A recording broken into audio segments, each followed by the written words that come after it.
obrigado. Boa noite a todos. Eu queria agradecer muito o convite, muito me honra vir aqui. Essa casa é muito acolhedora. As energias que vocês deixam aqui toda semana faz com que a gente se sinta muito bem aqui. É muito bom realmente estar aqui. Parabéns por vocês construírem isso. Eu tenho descoberto que eu sou muito menos palestrante e muito mais um conversador. Eu gosto muito de conversar, né? E é por isso que o tema de hoje é uma pergunta, né? E a pergunta é: o que te perturba? Eu estou interessado em conversar sobre o que perturba vocês. E eu acho que muito melhor do que eu falar sobre um tema que apareceu na minha cabeça, né, e que eu gosto, acho muito mais interessante que a gente fale sobre alguma coisa que esteja afligindo alguém, que esteja na cabeça de vocês, de um de vocês, e que esteja atormentando vocês. Então, sem talvez entrar em detalhes pessoais, se alguém quiser colocar o que está perturbando, eu falaria sobre isso. Alguém gostaria de levantar uma questão que aflige, uma questão que preocupa, uma questão que dá medo, uma questão que dói? Ou nós não temos nada disso? Eu tenho um amigo que fala que a nossa vida é uma trena. Uma trena? Cada ano que sai, que você completa, você puxa um pedacinho da trena. E essa trena é uma surpresa, né? Tem trenas de... Tá tudo enroladinho, né? 3 metros, tem trena de 5 metros, de 10 metros. Né? E a trena minha está saindo. Enquanto... Isso aflige. Aflige? O que... Seja mais claro, exatamente o que aflige. Aflige porque o tempo está passando? Está chegando o final da trena e tem muita coisa para se fazer. Sim. Vocês não sabem, mas meu pai tem 87 anos. Falei: pai, você não vai aprender mais nada? Tem. Né? Mas agora? Falei: agora. O senhor sabe que nós não vamos morrer. O senhor vai terminar essa fase, que é só uma fase, e vai entrar em outra fase, em outro lugar, de outro jeito. Não é melhor começar a aprender já? Ele ficou pensativo.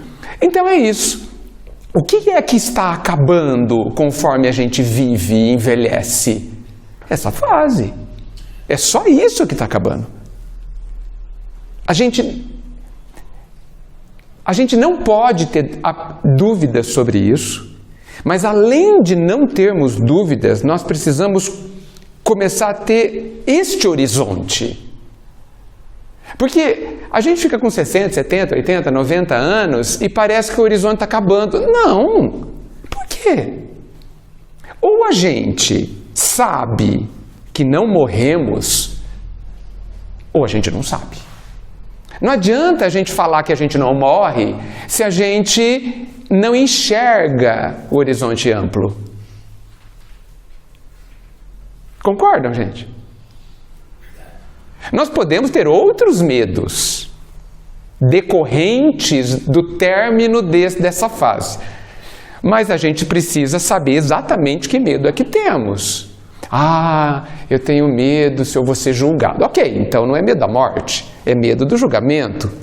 Eu tenho medo que talvez eu tenha feito muita bobagem. Ok, então você tem medo de ter feito muita bobagem, não da morte. Né? Então, essa trena é uma trena interessante, eu gostei dessa expressão. Aqui ela tem um limite, mas a trena é infinita, porque nós somos imortais. E isso é tão bom, eu acho que isso é uma das coisas mais consoladoras. Significa que tudo que eu não sei eu vou ter tempo para aprender. Todas as bagunças que eu fiz eu vou ter tempo para arrumar. Todos os erros que eu cometi eu vou ter tempo de consertar. Porque tempo a ninguém vai faltar. Então é muito interessante porque... nós que vivemos numa vida tão apressada hoje em dia, né? Todo mundo tem pressa, sai correndo, tal, parece que tem que fazer um monte de coisa no dia. Eu tenho a impressão que o pai não tem pressa. Ele está pressionando alguém? Então por que a gente corre tanto? Ele não pressiona ninguém. Ele olha para o morango e espera o morango amadurecer. Ele olha para a goiaba e a goiaba amadurece no tempo dela. A goiaba, as frutas, nunca estão atrasadas. Elas sempre amadurecem na hora que é para amadurecer. Com a gente não é a mesma coisa? Você pode pensar, mas do tanto que eu já li, já estudei, eu já devia estar fazendo melhor. Devia? Quem disse? Talvez você queira. Talvez a goiaba queira amadurecer mais rápido. Mas não adianta querer. É um processo, gente. Nós precisamos viver a vida para crescer. Não dá para crescer sem viver a vida. Por exemplo, você contrata um garoto de 17 anos para trabalhar. Talvez seja alguém muito inteligente, que já sabe fazer um monte de coisa. Mas tem maturidade emocional? Não tem. Isso aprende na escola? Não. O que ele precisa? De idade. Ele precisa viver mais anos. Quando você tiver 25, a gente conversa. E olhe lá. Não tem jeito. Não é assim que a gente fala para os filhos? Quando você for grande, a gente conversa. Aí você vai entender o que eu estou falando. Porque nem a gente explicando, eles entendem. Então, nós também. Perante o Pai, nós somos também crianças espirituais, sem dúvida. Devemos ter uns 4 anos de idade, inclusive. Né? De tal o que não entendemos. Né? Então, ninguém se sinta pressionado pela vida. Nós temos o nosso tempo. Talvez a única coisa que a gente deva prestar muitíssima atenção é que a gente não pode parar. E eu não estou falando de não pode parar fisicamente, porque o corpo pode parar à vontade, não tem problema nenhum. O que a gente não pode parar é intimamente, né? A gente não pode parar, a gente não pode querer parar de viver as experiências que a vida está permanentemente nos oferecendo. Porque não importa como o nosso físico esteja, nós estamos vivendo uma experiência muito interessante. Aquela pessoa que tem os 4 membros sadios, que consegue enxergar, ouvir, tal. E aquela pessoa que talvez esteja de cama a maior parte do tempo. E em ambas as situações, estão vivendo experiências extremamente dinâmicas, extremamente intensas, diferentes, só isso. Mas extremamente ricas. É lastimável a gente imaginar que uma pessoa de cama não esteja fazendo nada. É lastimável. E é pior, é uma tragédia imaginar que essa pessoa não é mais útil. Uma tragédia. É um grande engano. Da pessoa, se ela pensa assim, e de todos em volta, que muitas vezes pensam assim também. Não há experiência inútil. Todas são altamente instrutivas. A gente só precisa aceitar de vivê-las. Não fica mais simples assim? Muito bem. O que mais? Como você vê essa ansiedade que está assolando todas as pessoas? Porque eu vi, na internet que você está cursando psicologia agora. Isso não é mais segredo?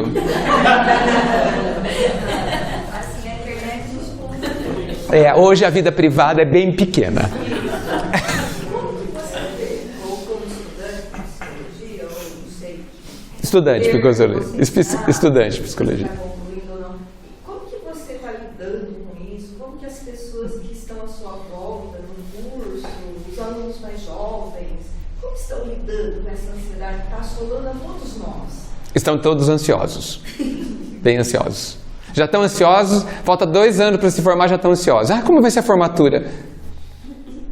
Falta 2 anos. 2 anos. Mas eu não preciso da psicologia, a gente não precisa da psicologia para pensar nisso. A ansiedade ela me parece, e isso é só talvez um aspecto, uma distração que está na nossa sociedade como um todo, principalmente na sociedade ocidental, mas parece-me no mundo todo, que nos distrai do que é importante. Se você liga a TV, se você ouve determinadas pessoas, você ouve assim: você tem que saber tal coisa. Sim, uma cobrança muito grande. Aí quando eu ouço isso, eu me pergunto assim: quem é essa pessoa que sabe o que eu tenho que saber? Quem é essa pessoa que vem me dizer o que é importante para mim? Ela não me conhece. Será que ela fala isso para atender os seus interesses ou os interesses outros que não são os meus interesses? Quem tem que saber o que é importante somos cada um de nós.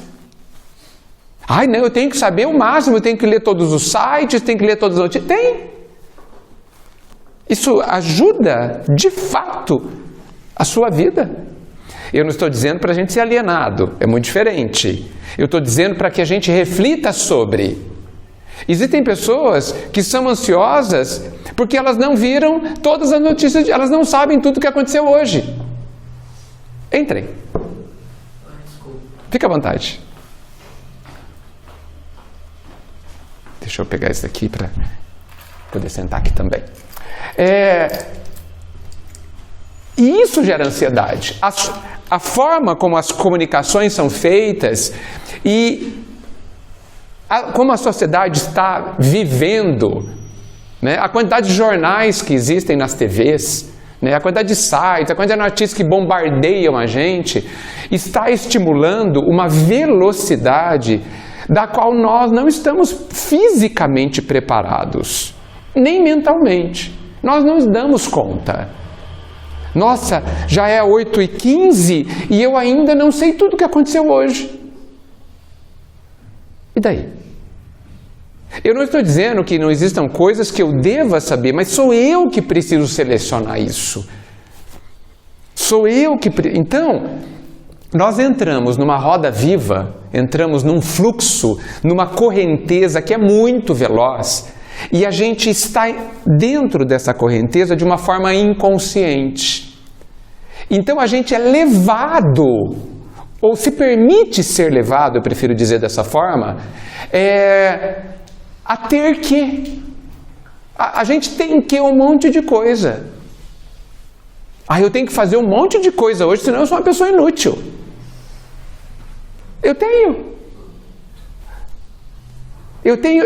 Tem gente que faz uma listinha de manhã, eu não posso terminar o dia sem ter feito tudo isso. Eu acho ótimo a gente se organizar. E o problema não é a listinha, o problema é o que você colocou nela. Esse é o grande X. Nós estamos falando de gerenciamento de tempo, né? Que é uma coisa que, inclusive no plano do trabalho profissional, a gente precisa saber. A gente precisa saber gerenciar o nosso tempo. Agora, o segredo do gerenciamento do tempo, sabe qual é? É você saber qual é o seu objetivo de vida. Esse é o segredo.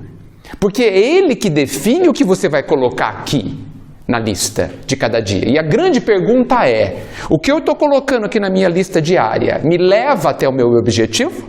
Não? Então não coloque. É isso que nos permite fazer boas escolhas. Isso daqui é importante para mim, para o meu objetivo, para as minhas necessidades? Não. Então eu não devo fazer. Vou dar um exemplo. A doutrina espírita é muito vasta. São muitos assuntos. Eu defini para mim que eu preciso da parte da doutrina ligada ao Evangelho. Eu preciso. É uma necessidade. Então, apesar de gostar da parte científica, de estudar perispírito, mundo espiritual, blá, blá, blá, blá, blá, blá, eu preciso me segurar, me disciplinar para não ficar lendo só esses livros, por exemplo, e me dedicar mais às questões morais, porque é onde eu mais sinto falta. Então, quando eu tenho que... raramente vocês vão me ver fazendo uma palestra sobre questões técnicas da doutrina. Por mais que eu goste, por mais que eu ache interessante. Mas, dentro do meu objetivo, isso não está dentro. Então, eu excluo, eu diminuo substancialmente. Então, nós não temos que fazer tanta coisa. Nós temos que fazer o que é necessário fazer. E isso nós precisamos de lucidez para fazer. Quando a gente percebe que as nossas atividades estão na direção do nosso objetivo, diminui a ansiedade, porque você consegue constatar que você está caminhando na direção que você escolheu ir e não está atendendo à correnteza do mundo, que é do mundo. E não necessariamente é a que me interessa. Faz sentido? Então veja, até dentro do âmbito do espiritismo, do âmbito da doutrina, eu faço escolhas. Eu não vou aprender tudo nessa encarnação. Querer é inclusive orgulho. Eu não vou e não preciso. Olha só que interessante. Como que eu faço para viver a vida? Viva! Viva o que a vida te oferece.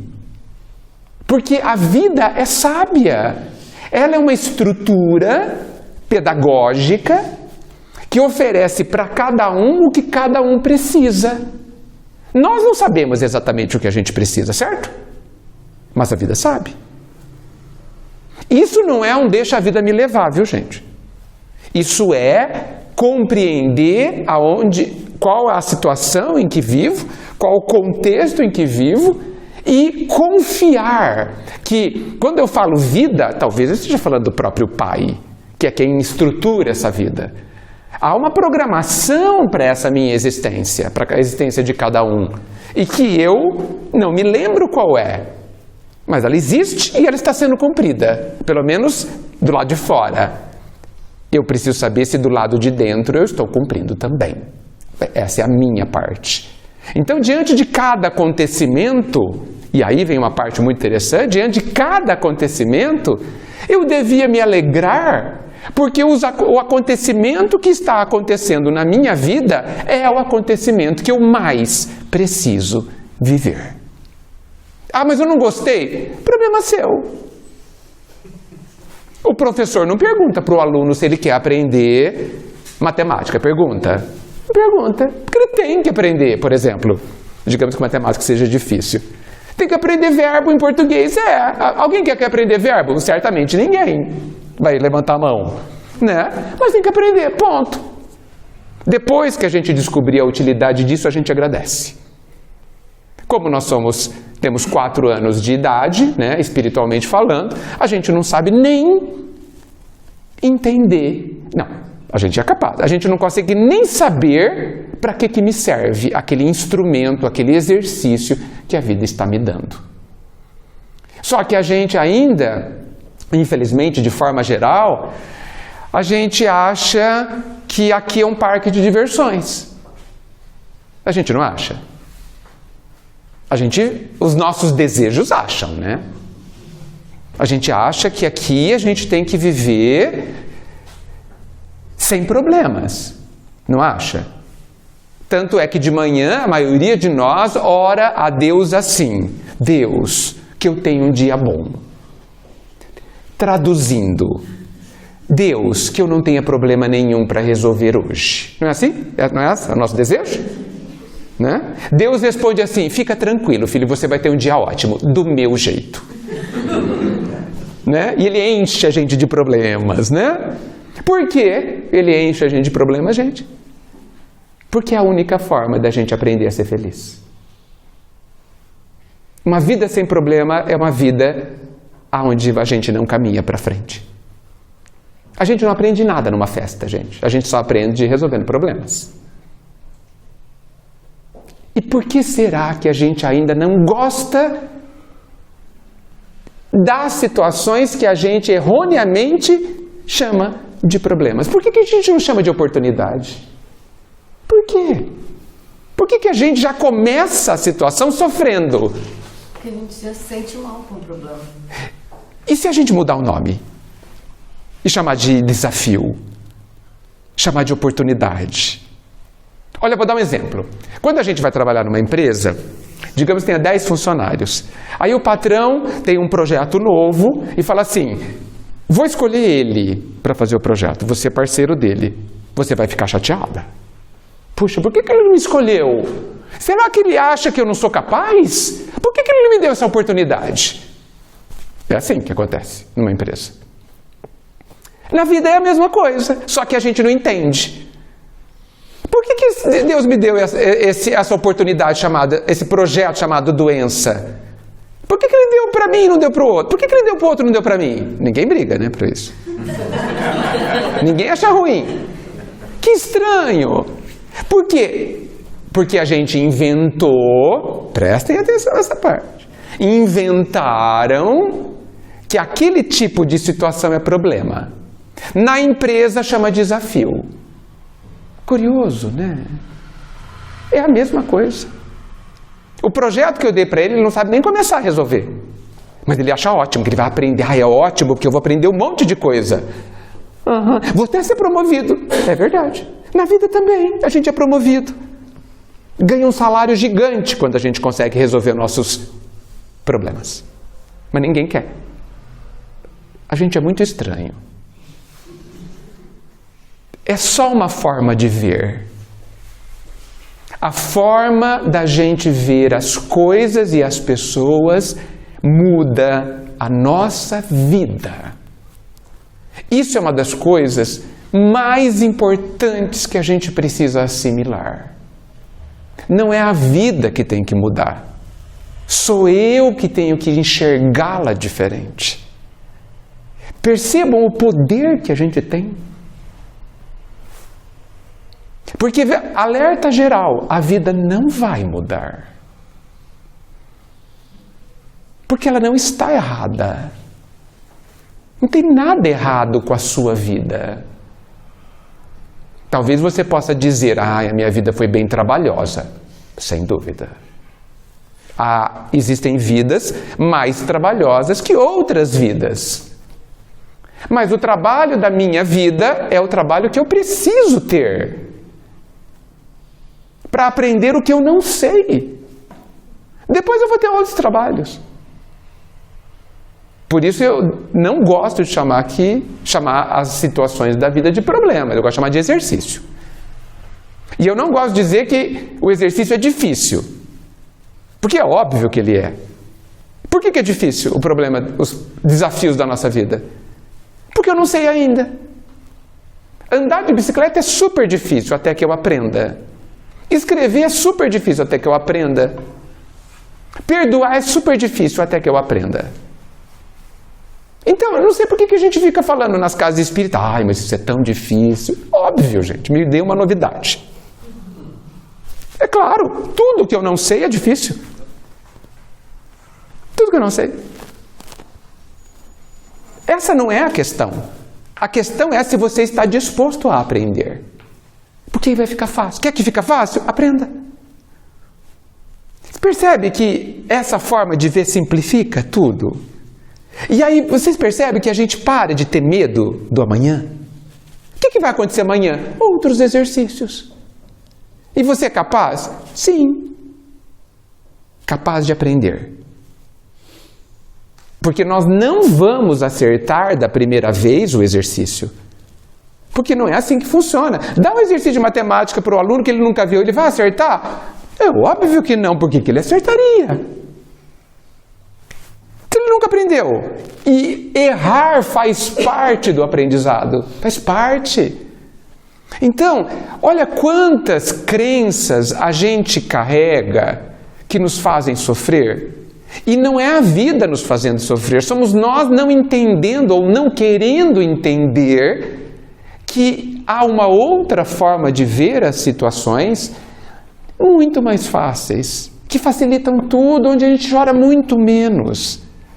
Muito menos. E aí a ansiedade quase que desaparece. está nas nossas mãos. Deixa o pessoal sair correndo.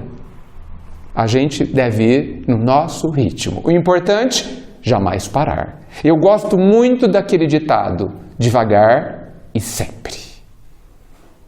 A planta, sabe as plantas que vocês têm em casa? Vocês veem ela crescendo? Mas ela cresce, né? Por quê? Devagar e todo dia. Na verdade, é toda hora. É impressionante. De repente, tem um botão. De repente, abriu. Por quê? Porque ela trabalha incessantemente. É só isso. Vamos acompanhar a natureza. A natureza é muito sábia. Acompanhemos. Nós somos também natureza. Nós fazemos parte da natureza. Então, acompanhemos. A natureza é muito sábia. Muito sábia.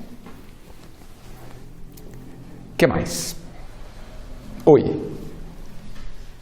Queria uma luz, saber como não ter medo do futuro de um autista severo. Muito bem. Essa sua angústia serve para muitos de nós. Muitos de nós. A primeira coisa, eu acho, que a gente deve pensar nesse exercício trabalhoso, porque é trabalhoso, né? É confiar que as pessoas que a gente ama e que muitas vezes parecem que não têm condições de viver sem ajuda, são amados pelo Pai.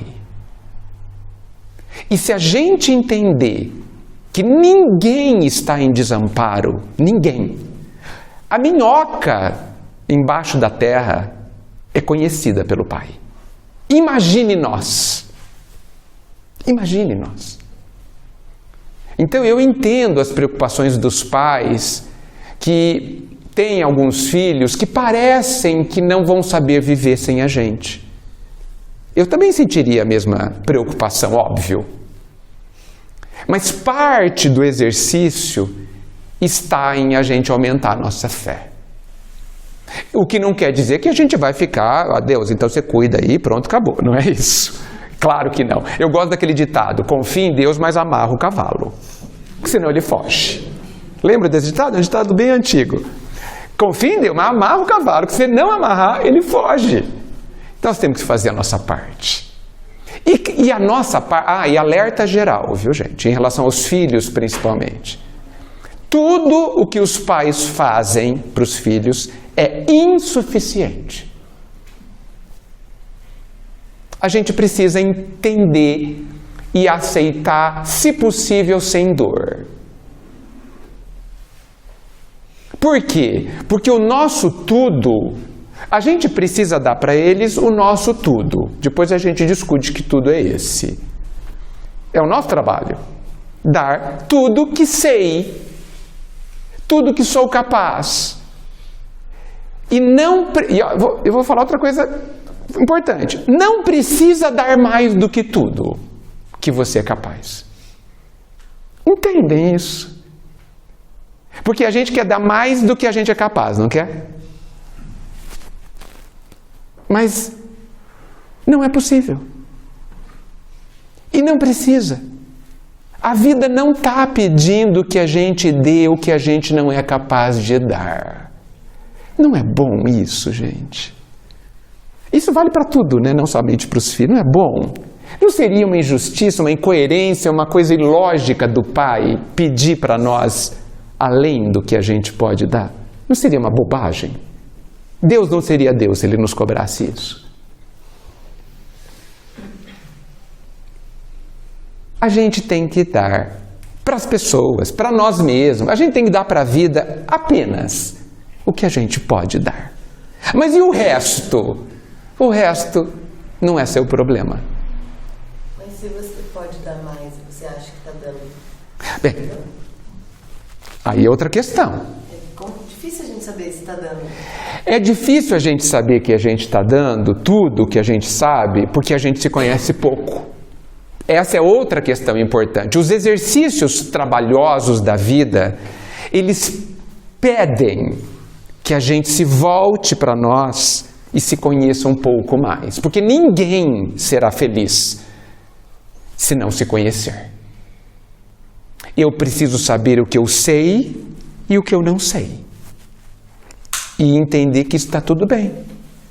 A minha mãe reclama que ela queria nos criar diferente. Falei, mãe, a senhora criou do jeito que a senhora sabia criar? Criei. Então a senhora fez, ó, tá ótimo. Ah, mas hoje eu faria diferente. Ótimo, guarde isso para a próxima vida. Quando a senhora nascer de novo, tiver outros filhos, ou a gente de novo, faça diferente. Vai ser ótimo também. Porque ela tem 84 anos e ela criou a gente, devia ter uns 30, 40. É claro que ela acha, ela sabe outras coisas hoje, 45 anos depois. Que bom, né? Mas não tem sentido se cobrar, porque ela era outra pessoa há 45 anos atrás. Então, gente, para os nossos queridos, dê o que você entende ser o melhor. Ninguém vai te cobrar. A vida, nem você vai se cobrar nada além disso. E confia. Confia. Às vezes a gente pensa, meu Deus, o que será do meu filho quando eu for embora, né? Quando eu não puder mais ajudá-lo, né? O Filho de Deus, que somos cada um de nós, temos capacidades que a gente nem imagina. Vou dar um exemplo. Tenho certeza que quase todo mundo aqui já viveu situações que não imaginava que eram capazes de viver. Não é? De onde vocês tiraram essa capacidade? De vocês. E vocês desconheciam onde ela estava. A gente desconhece forças, capacidades, equilíbrios, sentimentos, pensamentos, saídas que estão dentro da gente. Por quê? Porque a gente se desconhece. Por isso que os exercícios da vida, principalmente os muito trabalhosos, eles nos cutucam tanto que a gente acaba se descobrindo. Eu gosto de lembrar nessa hora do arado. Todo mundo sabe o que o arado faz? O arado é uma lâmina pesada, né, geralmente assim, né? Que com o trator ou com o cavalo, não sei, de qualquer jeito, ele enfia na terra e quando você arrasta, ele vai rasgando a terra, né? E por que é bom arar a terra? E por que planta melhor? Está certíssimo. Porque enche a terra de ar. Enche a terra de ar. E a terra fica mais o quê? Fofa. Fofa e mais fértil. Certo? Ou seja, a hora que eu jogo a semente, nasce melhor e maior e mais forte. Certo? Certo. Muito bem. Os trabalhos difíceis, os trabalhos trabalhosos, são que nem o arado, eles rasgam a terra do nosso coração, rasgam a terra da nossa alma, para que ela se areje, e para que a fertilidade que está lá no fundo, desconhecida por nós, venha à tona, e as boas sementes nasçam dentro de nós. Muitas vezes o arado rompe a terra dura da nossa alma, a terra que ressecou, a terra que parece que não tem nada e que não vai dar nada. Mas os exercícios difíceis, que são como arado, mostram para o mundo, para Deus, para nós, principalmente, que é o que importa, que nós temos muita coisa para dar. Muita coisa para dar. Muita coisa boa para dar. Nós que nos consideramos tão ruins, infelizmente, sendo que nós não somos ruins, nós somos apenas ignorantes de nós mesmos. Só isso. E isso não é um defeito. A criança que não sabe ler e escrever não tem defeito nenhum. Ela apenas não aprendeu ainda. Nós não temos defeitos, nós temos ignorância. Só isso. Não sei se eu respondi a sua pergunta. Confiemos todos nós. E o que eu não sei fazer? O Pai complementa. Como que é que diz o ditado? Ajuda-te que o céu te ajudará. Quando é que a gente vai confiar na simplicidade desse ditado? O que eu tenho que me preocupar em me ajudar? Só isso. O resto não é comigo. Só que muitas vezes a gente sofre porque a gente quer facilidades. Convenhamos, né, gente? A gente gosta de sombra e água fresca, né? Então, sombra e água fresca não é por aqui. Alguém já percebeu? Já deu para perceber que aqui não tem muita sombra e água fresca? Porque aqui é lugar de trabalho. Aqui é lugar de aprendizado. Aqui é lugar de esforço. E enquanto a gente não trocar a nossa expectativa, porque a gente vem para cá e acha que a expectativa aqui é a gente não fazer nada, né? A gente quer ter o mínimo de trabalho e que todo mundo nos sirva, certo? É isso que a gente quer? Esse é um engano. Isso faz que a gente sofra muito, muito. Porque aqui não é lugar de descanso. Nós não conquistamos o direito de não ter problemas. Só conquistou o direito de não ter problemas aquele que já aprendeu a viver os problemas. Jesus não tem problema nenhum mais.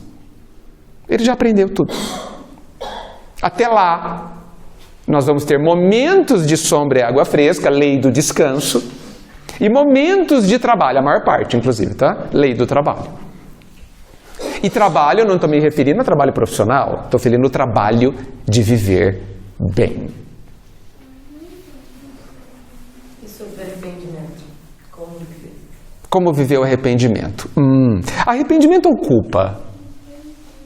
Porque tem uma diferença muito grande. É difícil porque... Vamos pensar na diferença? Muito bem. Eu acho que a gente não deve sentir culpa. Aliás, não, eu tenho certeza. Eu acho que a culpa é muito cômoda. Sabe por quê? O que geralmente o culpado faz? Nada. O culpado chora, se acha uma vítima. Eu sou tão incapaz, eu não sirvo para nada, eu sou tão inferior, tão coitadinho. Que cômodo, né? Vocês não acham cômodo? Eu prefiro o arrependido. O arrependido é assim, ele chora também. Mas não chora muito, não. Porque ele não quer perder tempo. Ele chora, nossa, pisei na bola, nossa, que horrível, dói. Ele sente o impacto da dor de ter feito sofrer, de ter se enganado, enfim. Mas ele chega uma hora, e é rápido, ele fala, chega, agora eu vou pensar, por que eu errei? Por que aconteceu isso? Por que ele faz isso? Porque ele pensa no futuro. Ele sabe que vai acontecer de novo. Porque a vida repete os exercícios até que você aprenda. Não é assim na escola, ou pelo menos era, né? Se não repetir, eu não vou aprender. Então é melhor que eu estude o assunto até chegar à próxima prova, porque vai chegar. E sem aviso. Diferente da escola, na vida não marca data, nem hora. Aparece. Então, o culpado, ele olha para trás e chora e não faz mais nada. O arrependido olha para frente, estuda o que errou, estuda-se e tenta se preparar. Sabendo, inclusive, que muito possivelmente ele vai errar de novo. Mas cada vez ele erra menos até que ele acerte. Então, possivelmente, essa dor que você se referiu é a dor da culpa. É a dor do culpado, que vive a culpa e gosta de viver a culpa. Inclusive, é tão cruel consigo mesmo que acha que merece sofrer. O culpado geralmente entende que merece sofrer. E o culpado geralmente não aceita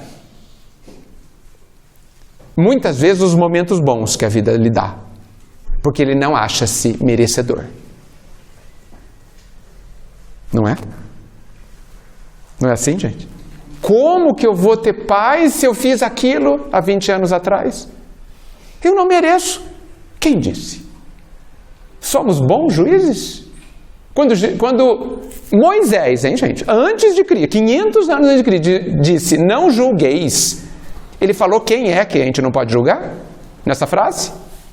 Não, né? Ele apenas disse, não faça, nem para os outros, nem para si. Nós não somos bons julgadores. E nem quando formos. Jesus disse que ele poderia julgar, mas ele não o faz. Perguntou para a mulher, alguém aqui te julgou? Não, pois eu também não. Ele que poderia, hein? Então, errei, vamos para frente. Vamos entender que não dava para não errar. Porque só erra quem não sabe. E nós somos todos aprendizes até que saibamos. Somos todos alunos. A gente não está formado nessa escola. A gente pode errar. Dentro da escola pode errar. Fora da escola que não pode. Então, errei. É o que eu tinha para hoje. É o que eu sabia fazer. O que você vai fazer com isso? Você pode chorar comodamente e acomodadamente, ou você pode pegar o erro e aprender com ele, analisando onde foi que você errou, por que você errou, se conhecendo um pouco mais e se preparando para a próxima situação que vai exigir de você a mesma coisa, até que você aprenda. Então, a culpa, ela é inspirada pelo orgulho e ela é cômoda. E o arrependido é aquele que olha para frente e aproveita o erro. Tem uma frase, se não me engano, não sei se é da Cecília Meirelles, eu não me lembro, ela é ótima, ela diz assim, quero o benefício de todos os erros. Porque cada erro tem um benefício, só que você precisa querer aproveitá-lo. E não se achar um lixo, só porque você errou. Isso é muito orgulho. É claro que nós vamos errar. É óbvio que nós vamos errar. Ninguém aqui deixará de errar. Porque nós somos alunos. Não fica mais leve assim? A gente precisa, porém, desconstruir toda essa crença terrível, mas que foi útil, porque lá na Idade Média, quando a gente era mais bruto, mais bárbaro, a gente precisava do cabresto da culpa e do medo. Vai todo mundo para o inferno se errar, hein? Né? Então a gente tinha medo de ir para o inferno, então a gente se segurava um pouquinho, né? Pouquinho, não muito, porque né, fizemos as barbaridades que fizemos, mas já ajudou a não fazer mais barbaridades. Né? Hoje a gente já cresceu um pouquinho, a gente não precisa mais do medo do inferno. O medo do inferno já não mete medo mais em ninguém. Né? Mas nós precisamos jogar fora agora o conceito da culpa. O conceito absurdo, mas importante à época, de que nós não somos amados só porque a gente erra. É um absurdo, gente. É um absurdo. A criança que está aprendendo a andar e cai, ela erra, não erra? Ela é menos amada? A criança que não sabe falar direito é menos amada porque errou a palavra? Porque não sabe conjugar o verbo? Claro que não! Agora, nos coloquemos, nós somos aqueles que erramos e o Pai, de amor profundo, de uma forma que a gente nem entende, olha para os nossos erros e ri, porque são erros infantis, que só causam mal a nós mesmos. E nada mais. E que faz parte do crescimento. A criança, vocês sabem, que não tem medo de errar, demora para andar. Que tem medo de cair ao engatinhar, ao tentar ficar de pé, ela demora muito para andar. Por quê? Porque ela tem medo de errar. Os que não têm medo de errar, andam rápido. Andam logo de andar de bicicleta. Aprende mais rápido. Porque tem menos culpa e aproveitam mais dos seus erros. Ok? Perturbações interessantes aqui. Muito bom. O que mais, gente? Tem mais uma só, até os 10 minutos para falar. No momento político que o Brasil está vivendo, a gente pensa no livro lá de 1936, 37, se não me engano, Pátria do Evangelho, você leu o livro? Sim. E a situação que a gente vive hoje.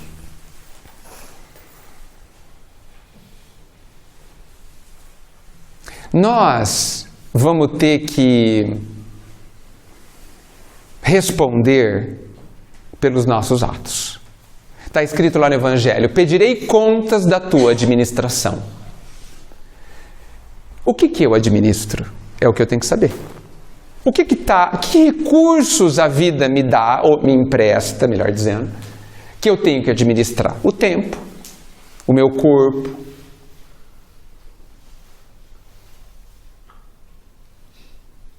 Acho que isso quase engloba quase tudo, porque é com isso que eu faço tudo, né? Bem, enfim, eu vou responder pelo que eu faço ou pelo que eu deixo de fazer. O impacto das nossas ações no plano coletivo muda de pessoa para pessoa, né? Uma pessoa num determinado cargo político, um prefeito, cada ação sua tem um impacto em toda a cidade e às vezes na região, né? Um governador mais ainda, um presidente mais ainda, cada um responderá pelo âmbito de suas ações, porque eles não estão lá à toa, sem que a vida permita. Faz sentido? Não cai uma folha da árvore sem que o pai o queira. Então, se determinadas coisas aconteceram, elas são úteis. Nós precisamos, com todo o contexto mundial, podemos colocar assim, temos muito a aprender. Mas, no final das contas, eu, que não tenho cargo público nenhum, respondo pelas minhas ações. Não que as minhas ações não tenham repercussões extremamente importantes, porque a gente sabe que a guerra em uma nação acontece por conta das milhões de guerras que acontecem nas famílias, nas associações, nos agrupamentos de forma geral. Na competição que a gente alimenta, que é uma espécie de guerra, certo? Nos conflitos que a gente cria ou alimenta ou não faz algo para diminuir, nós estamos propagando ondas de guerra, ondas de desequilíbrio, que juntas podem construir uma guerra. Então, o que eu faço, a gota de bem ou de mal, de harmonia ou de desarmonia que eu coloco à minha volta, é minha responsabilidade. Então, se há uma briga em algum lugar, eu tenho uma parcela de responsabilidade. Talvez extremamente pequena, e outros muito grandes naquele assunto em especial. Mas eu preciso considerar e serei cobrado pelo tipo de pensamento que eu tenho, pelo tipo de fala que eu falo, pelo tipo de ação que eu ajo. Isso eu serei cobrado, sem dúvida, porque eu estou contribuindo com a harmonia, com a paz, ou com a desarmonia ou a guerra. Se eu sou uma pessoa que anda no trânsito, buzinando, fazendo escândalo, talvez eu esteja contribuindo com a perturbação do local, que pode repercutir e se multiplicar. Então, a gente olha para o cenário fora de nós, né, coletivo, social, e podemos talvez imaginar que esteja tudo fora de controle, né? Gente, onde vai dar isso? Não sei. Não sei onde vai dar isso. E a gente não tem controle, porque ninguém tem controle. Existem certas forças, gente, que quando elas começam, ninguém mais segura. Quando a onda se levanta no mar, só a praia segura, que é quando ela termina. Existem situações assim. O que a gente precisa entender é que no planeta Terra, tudo tem começo, meio e fim. O Império Romano durou 700 anos e morreu. O Império Americano morrerá. Porque todas as civilizações antigas tiveram começo, meio e fim, porque essa é uma característica da vida no planeta. Ditaduras terrivelmente danosas Na época do Mao Tse Tung, por exemplo, na China, que matou 30 milhões de pessoas de fome. 30 milhões de pessoas. Século retrasado, gente. Passado, se não me engano. Século 20. 30 milhões. Simplesmente porque ele decidiu que um monte de gente ia mudar de lugar. Sai de uma cidade e vai para outro lugar do país. Morreram de fome. Acabou isso. Esses morreram, desencarnaram, o que não era... O que a gente precisa entender é que isso tem uma importância relativa,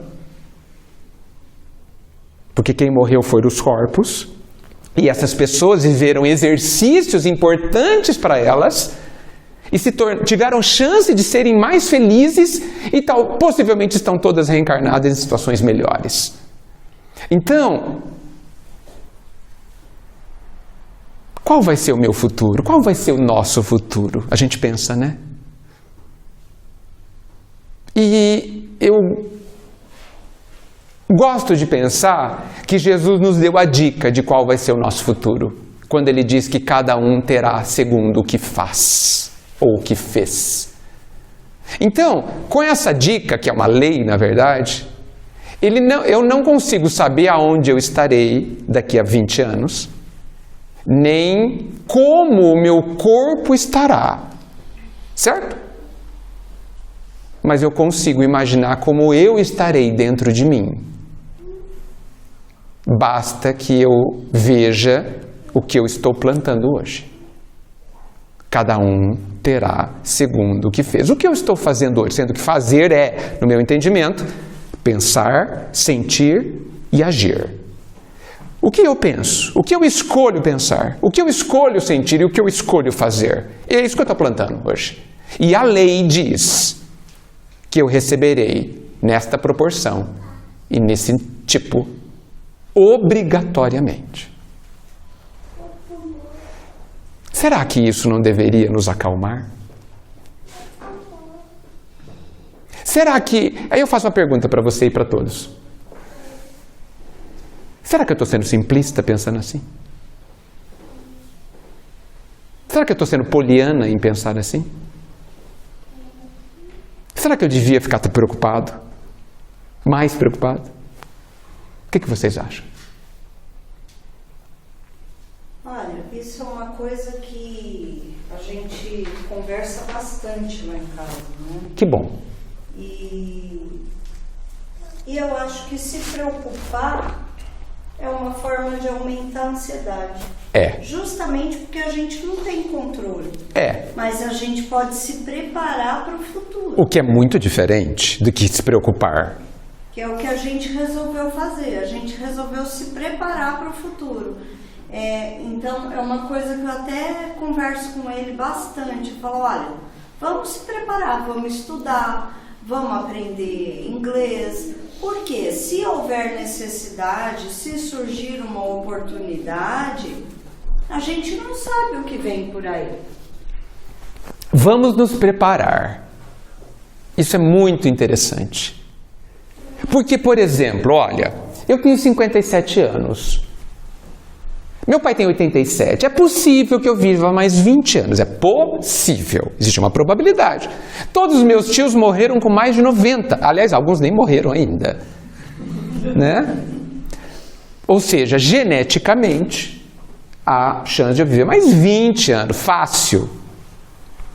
Depende da minha programação, é evidente. O bom senso me diz que eu tenho que me preparar. Financeiramente, fisicamente. Eu estou fazendo exercício, porque senão eu vou cair no banheiro. Certo? Por que as pessoas caem no banheiro? Na minha casa já tem barra no banheiro. Porque eu vou colocar barra no banheiro depois que eu cair, não precisa mais. Tá certo? Já caí mesmo. Tá certo? Então, em casa já tem faz mais de 10 anos. Para que eu me segure. Eu já estou fazendo exercício para fortalecer as pernas, para não cair no banheiro e não quebrar o fêmur. Posso cair mesmo assim? Posso. Fiz minha parte. Se eu cair, é porque eu tenho que viver esse exercício. Esse exercício vai me ensinar alguma coisa. Então eu tenho que estar preparado. Por exemplo, É possível que eu fique daqui a 20, 30 anos, ou não, daqui a amanhã mesmo, que eu fique acamado muito tempo. É possível. Por quê? Eu estou vendo isso acontecer com muita gente. Eu estou me preparando emocionalmente, não vamos esquecer dessa parte, para isso. Eu estou me preparando emocionalmente para depender das pessoas, para tomar água? Deveria.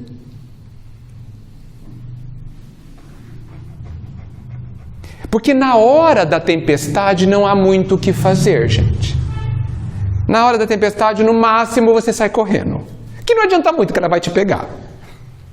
Então, você tem que se preparar antes que seja preciso.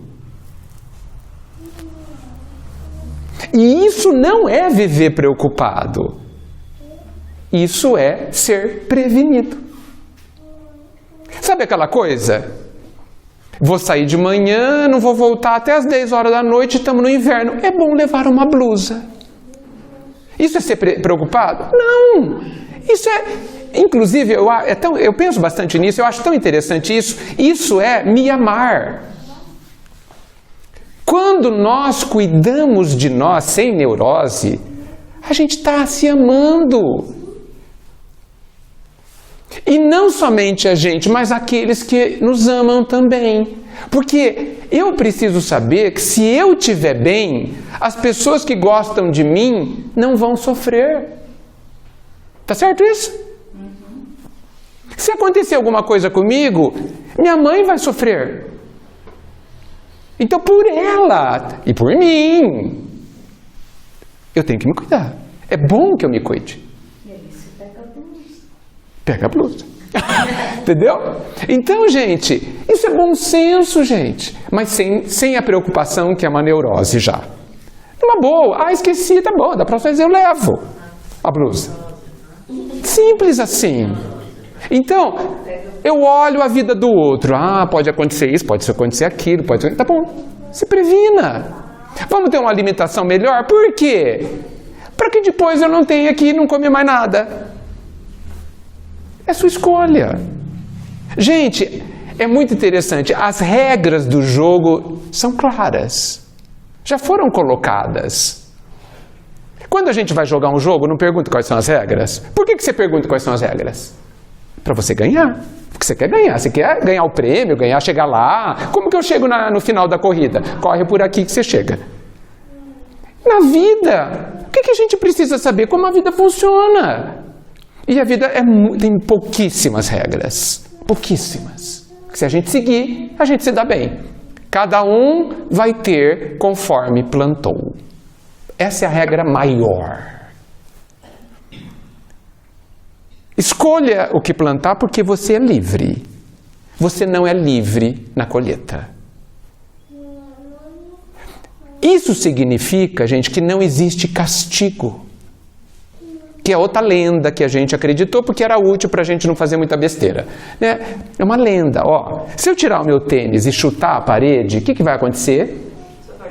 Eu vou quebrar o dedo, no mínimo vai doer bastante. A parede está me castigando? Não. É apenas a reação do meu ato. A vida é a mesma coisa, no âmbito moral é a mesma coisa. A vida não castiga ninguém. Deus não perde tempo castigando ninguém, que Ele tem mais o que fazer. Ah, mas por que eu sofro? Porque você está colhendo. Ou, eu prefiro essa, você tem algo a aprender naquele aspecto. Só isso. Então, nós já sabemos as regras. Só que o que acontece? A gente é um pouco... A gente é meio burro empacado, né, gente? Teimoso, duro, né? A gente quer brigar com a vida, não quer? Eu tenho um amigo de 78 anos, ele fala assim, quer brigar com a vida? Vai perder. Porque, gente, basta uma dorzinha de dente e a gente ajoelha. Não precisa de muito não, viu? Eu nem falei de pedra no rim. Tá certo? Nem me fala, eu já tive também. Uma dorzinha de dente, basta lascar a unha. E o nosso dia já fica complicado, não é?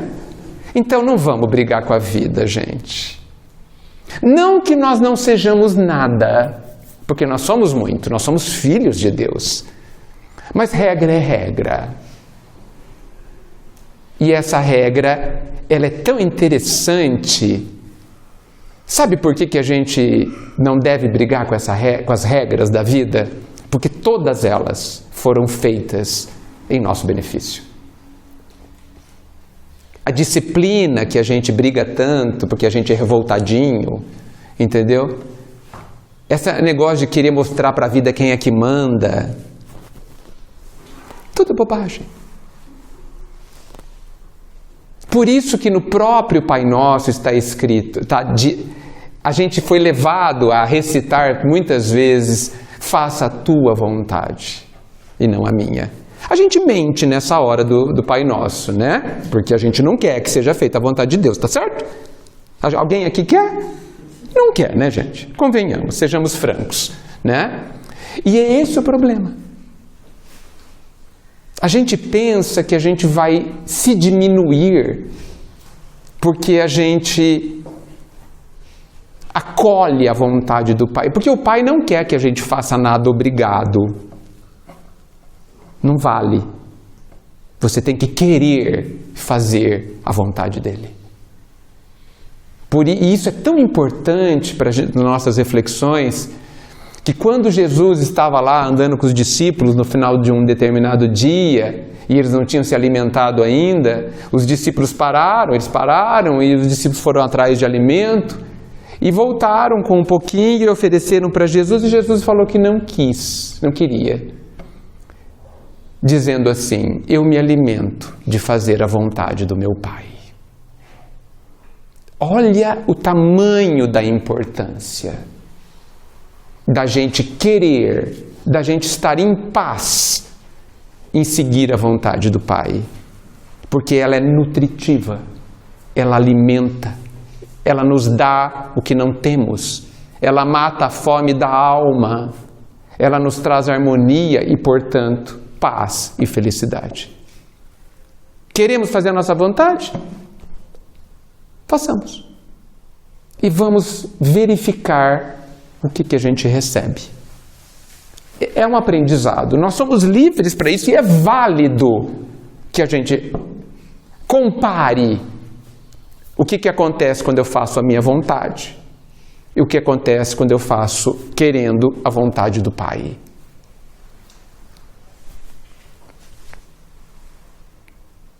E pesando os benefícios, os prós e contras, a gente escolhe. Essa é a regra do jogo. Em nosso benefício, eu insisto. Então, gente, para finalizar, eu penso que sobre esse panorama, com esse horizonte de considerações que o Cristo e a doutrina nos trazem, nós podemos já viver com muito menos ou com nenhuma ansiedade, com muito menos culpa, e se possível com nenhuma culpa, só com os arrependimentos naturais. E arrependimento aí é aquele impulso para aprender sem neurose, sem pressa, no seu ritmo de crescimento, no seu fluxo, olhando para o futuro e tendo certeza absoluta que o nosso futuro será melhor. Porque nós estamos aprendendo. Quando esse futuro vai ser melhor? Não sei.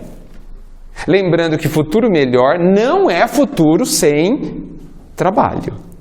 Não é sombra e água fresca. Tá claro. O Pai trabalha, eu trabalho, o Pai trabalha até hoje. Mas não esse trabalho que faz com que a gente sofra. Não esse trabalho que a gente faz na marra. A gente vai querer fazer. E quando você faz o que você quer, nem é trabalho mais. Essa é a vida que nos espera, gente. Quando? Hoje. Se a gente mudar a forma de ver tudo. A gente, os outros e a vida inteira. Isso está colocado na mesa. Para cada um pegar, se servir. Vamos fazer assim. E a nossa vida muda agora. Porque a gente muda a forma de ver. Porque a gente muda os óculos, a lente que a gente usa para enxergar a gente, os outros e a vida inteira. Olha como nós estamos a um passo, ao alcance da mão de termos uma vida melhor. Porque esse negócio de ficar esperando a próxima vida para melhorar, eu acho que vai demorar muito. Eu quero ter uma vida melhor agora. E eu sei que vocês querem também. Já sabemos o que temos que fazer. Eu queria agradecer muito a oportunidade, queria agradecer o que vocês trouxeram, que foi precioso. Serviu para mim e certamente para todos nós. Muito obrigado. Que assim seja.